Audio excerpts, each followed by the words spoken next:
Hello. Today I was like, today I woke up and I was like, it's a vlog day. No, actually, I just really felt like putting up my thoughts on video. So I know that I did my Cyrus, and I kind of talked about my eating disorder. Still haven't gotten any questions on if anyone wants any specific stuff about the eating disorder. So I thought I would do another video, but this time it's going to be about, I guess these are starting to go in a more serious direction. I definitely still will talk about, do celebrities and things like that and stories. But today just felt more for me like I've been thinking a lot about mental health and everything, and one thing specifically I wanted to talk about is relationships. Not like relationships with anyone, like your family or friends or anything, or romantic or whatever. I mean, every kind of relationship, and kind of my experience with kind of trust issues.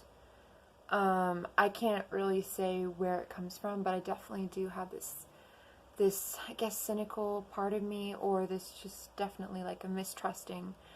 I think some of it obviously comes from experiences where I put my trust in certain people very readily, and then,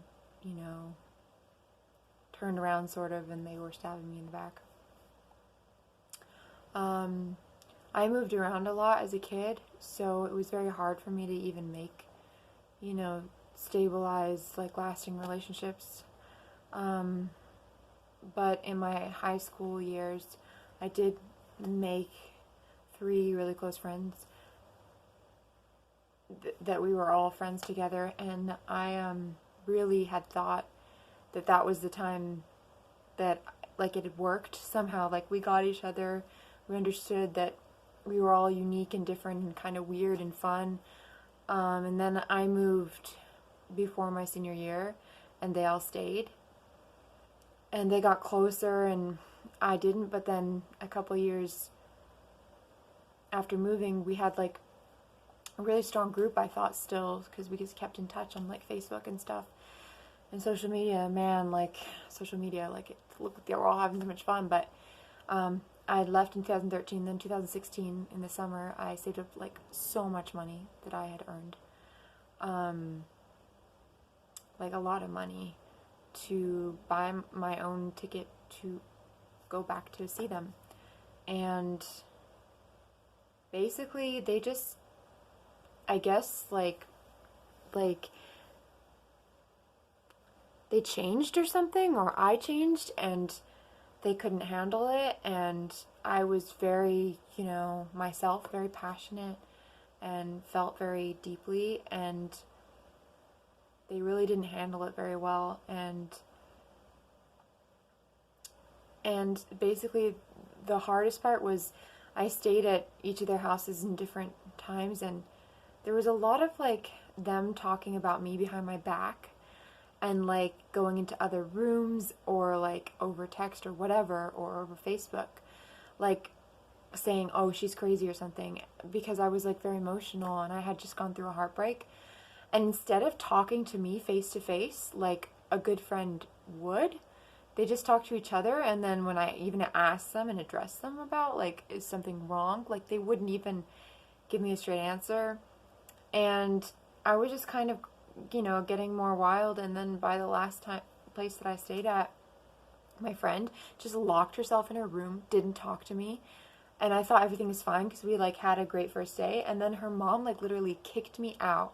She was like, you need to go back to, like, America, just, like, leave. And, like, my mom, who's sick, like, she stressed her out. I was only going to stay there for 2 more days, and they could have let me stay, but they didn't. And they kind of just, like, started this thing where they turned into these people I couldn't trust, I couldn't rely on, who kind of just like turned around and were like, you're a handful, we can't handle you. And it hurt so much. And I mean, I'm not going to go into all the details, but after being sent back after that, like, then my parents wanted me to get therapy and all that. And then that kind of led me to this, like, crazy, like, journey of, like, leaving school, like, just, doctors, like, probing at me, trying to figure out what sort of issues I have, when really I don't know if I had issues or if they just, like, created something. But then because of what they did, like, I didn't want to meet anyone new. I didn't want to make any more friends because I just felt like they were all going to turn around and, stab me in the back. And, like, I couldn't trust anyone. And I was just tired of trying to, like, trust people. And my family, like, I feel like everyone judged me. And, like, every time I would meet someone new, I felt really judged. And I still do. And I have so much social anxiety because of all this. Because of the way they mishandled the situation. And because of the way, like, I responded, because I feel really deeply. And I was really betrayed. One of the friends that I stayed with, like, literally would talk to me about very personal stuff. And so I talked to her about it. And she just, like, turned around and told her mom that, like, I overshared and, like, talked about certain stuff, like, with sex that was too much. Even though I had asked her if it was okay. And so, like, now, like, if I want to talk to a friend about, like, stuff, or if I want to open up, I have to ask permission because it's like, I'm terrified. And then even if I do, I don't want to because I'm terrified they're just going to go around and tell someone. And so, like, this paranoia, it comes from that time of my life of being betrayed and being hurt by people that I thought got me, people that I thought understood, or could at least communicate. Communication is key. And this year I just started, like, I knew him last year when we were really close friends, but I just started this new relationship. And now, like, even though he's done nothing to, like, prove that he would ever betray me, like, I constantly worry about it because of, like, what happened in the past. And it wasn't just betrayal, it's like using. And I felt like people, like, when I'm in a good mood, people are really entertained by me, or, like, literally entertained, like, if I, like, show them, like, or share my talents with them or something, or, like, I can be really funny, or just, like, say silly stuff.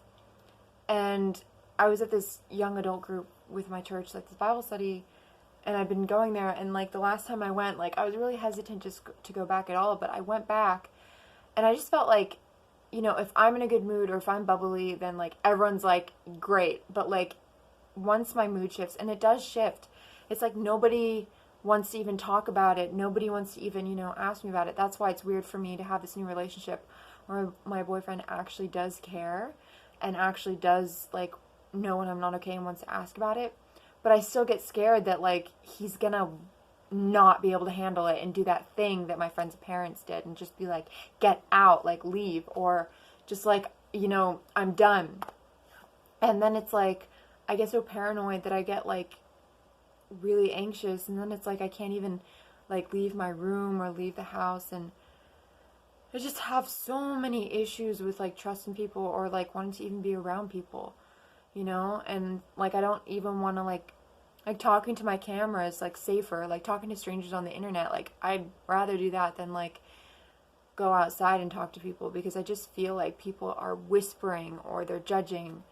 And, like, if you think, oh, she's paranoid, she should take meds, like, I do take meds for that, but it's just, like, it's never enough if, like, I actually want to function and stuff. So this is kind of a long, rambly video, and I'm sorry. No one's probably going to really be that interested. But I keep asking for requests, and I don't really get any, so this is what was on my heart today, so that's why I posted it. I don't know if I'll leave it, but I guess I'll just see what happens. Anyway, as you can see, I'm not wearing the sweater. I'm wearing, actually, a new look, a dress. I don't know if you want me to talk about any stuff like that, but anyways, this is nearly 10 minutes, so I'm going to say goodbye.